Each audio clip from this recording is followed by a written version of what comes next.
Hello, I'm Anthony. Welcome back to the Reaktor 6 tutorial series. I'm going to build ourselves a Bloff sound today, or a drone. Basically a thick, long-lasting, underlying synth sound. I've got an example running in the background here. Let's have a quick listen.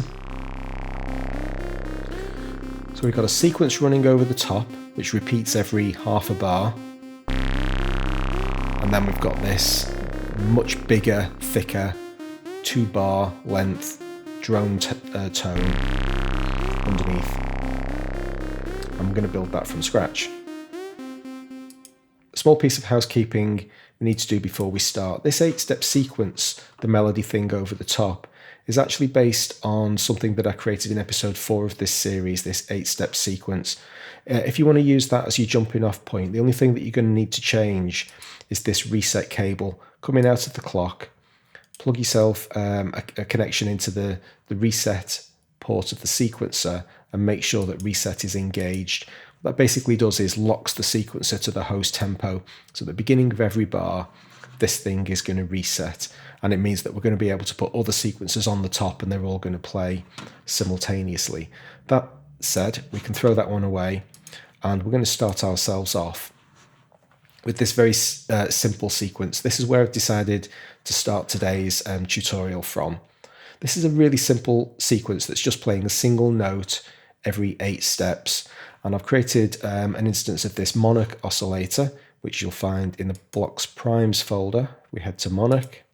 There it is, Monarch oscillator. I've not done anything with any of these modules apart from just basically connect them together and get it up and running.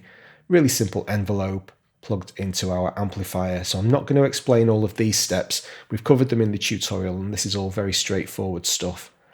But together with the 8-step sequencer, those two things currently sound like this. So you can hear we've got the sequence running in the background. I've turned it down nice and low. It's a bit loud, that thing. And then every bar at the moment, this sequence is throwing out a single note in time with the other one. So this is what we're going to turn into our drone tone. First thing we want to do is drop it down by a couple of octaves. That's going to get it much fatter. Monarch oscillator, you can see the range there. I've just set it to 32 foot.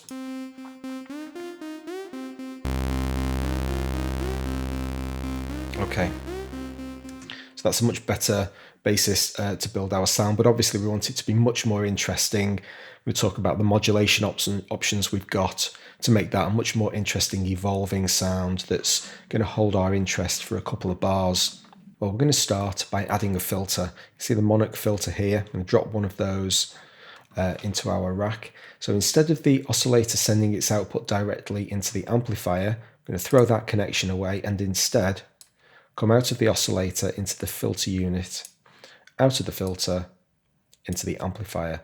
At the moment, with the cutoff set to maximum, there's going to be no impact on the sound. But obviously if I pull the cutoff down, we're going to get a tonal variance. Let's have a listen to that.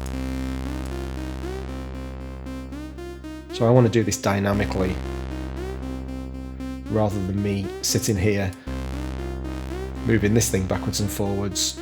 I want a modulation source to control that. Well, we have an inherent modulation source to start with.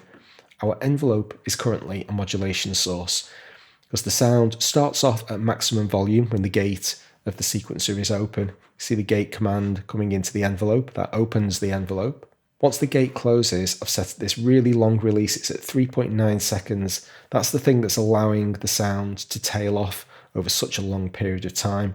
If I turn that release all the way down, you could hear that the note itself is only very tiny, it's 1/8 of the entire sequence. And it's the release that's giving us that evolution. And now if I start pulling the cutoff down while that sound's tailing away, then we're going to get that interesting kind of modulation as the time goes on. So what I'm going to do is tie the envelope output to the A port of the filter and dial in some cutoff modulation. Obviously this is all positive cutoff modulation, which means I need to drag the default value back.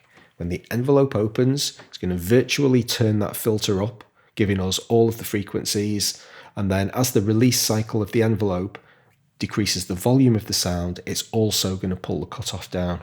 So let's figure out a good tone for what that's going to sound like.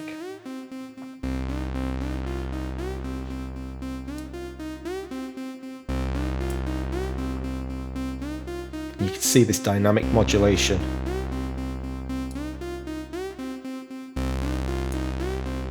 There we go, that sounds good.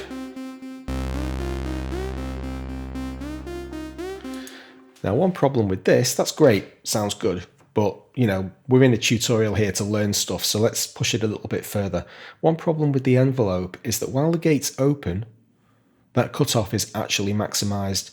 Now, this gate is reasonably quick, you know, it's not staying open for very long, but you'll see that each time this little red triangle jumps up to the top, it's going to hold there for a period of time. While the gate's open, the cutoff's going to be at maximum, and then it'll start modulating. Well, I might not want it to do that. I might want it to start modulating immediately. Let's just see that. So you can see it just pauses up at the top. Let's wait for it to get around the gain. So while the gate is open, it's at maximum. So let's decouple the envelope from the filter entirely and have an independent modulation source that's going to operate on this filter to allow us to start modulating immediately on some sort of trigger mechanism. Well, a module that I recommend you get to grips with as soon as you can, because it's great, is in the Blocks Primes Rounds folder. This Rounds LFO is capable of syncing to the host tempo. The Bento Box LFO doesn't, so it's a good reason to get used to using the Rounds LFO. And this command down at the bottom, where it's currently saying free, I'm going to turn that into host mode, which means now we're locked to the host BPM. So the ultimate goal here is to stop using the envelope to modulate our filter cutoff. We're going to use this LFO instead. And now we need a command to come into the LFO to tell it to begin its modulation journey. Well, we can take a reset directly off the clock. The clock pulse, when it fires its reset command, this is an instantaneous instruction. If I send that into the LFO, then that's going to have exactly the result I'm looking for. Now, as things stand at the moment, the LFO is currently in triangle, and you can see it's already doing its thing. The modulation that's applying to the filter is a triangle bouncing around the center point. A couple of things wrong with that. I want it to be unidirectional, so I'm going to click the bidirectional button here to make it unidirectional. Now you can see it's operating only on positive modulation values. The other thing I want it to do is not be a triangle. I want a sawtooth. So now it's going to jump right up to the top. Here we go. And then immediately start coming down. That's exactly the behavior that I wanted. The only other thing that you're likely to need to alter is the speed. You can see as I speed this thing up, modulation speed increases, and I had it set to 2-1, which means over the course of 2 bars, we're going to have that modulation sweep. If I tie that into the scope, you can see exactly what it's doing. Let's listen to it.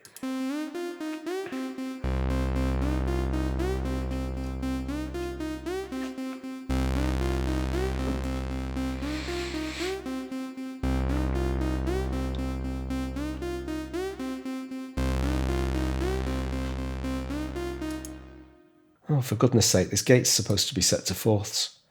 Didn't notice that changing, don't know when that happened, sorry. Let's have another go.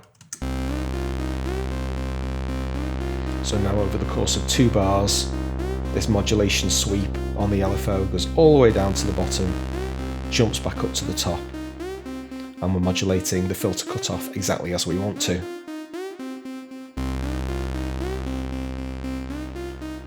Let's dial in some resonance. Get this filter really singing.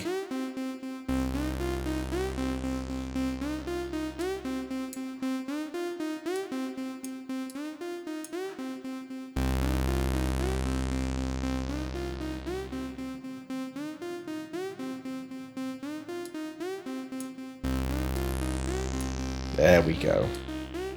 A lot of this is just very fine adjustments of the dials, get it sounding as good as you can. That's where we want it.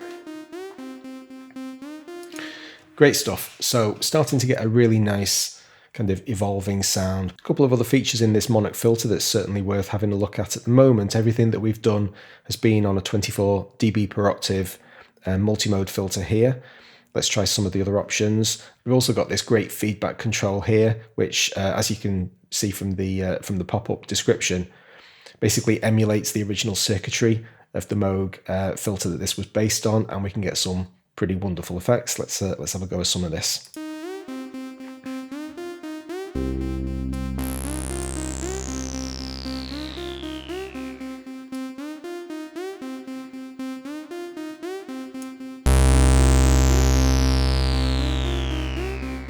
That's starting to sound pretty good now.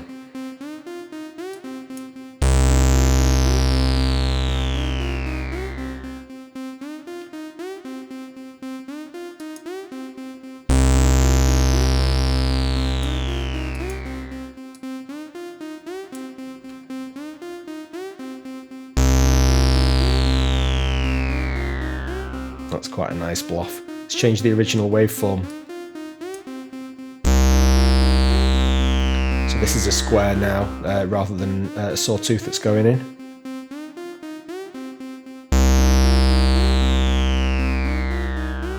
Nah, I prefer the sawtooth.